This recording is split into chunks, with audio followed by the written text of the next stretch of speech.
getting there slowly but surely, but I'm getting there. You know, I'm getting a lot more strength back and putting the weight back on, so I'm getting there. I'm feeling a lot better, thank you very much. Yeah, really good, thanks.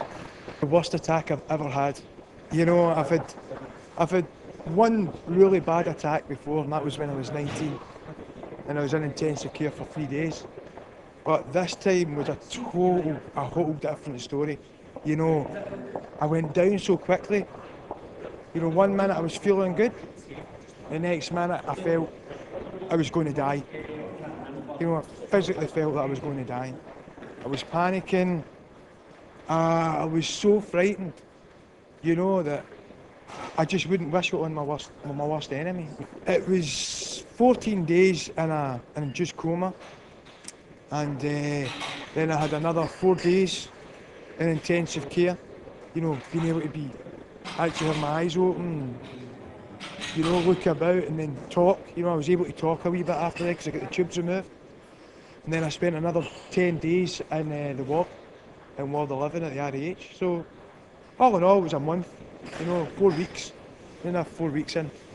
The worst part of it was waking up and realising what my mum and dad must have gone through. And my fiancée, Christy, you know. I mean, to be told at one point that he's probably got a really good chance he's not going to make it through the next couple of hours. Must have been so frightening for them. I mean, for me, it was like I was in cloud cuckoo land, you know?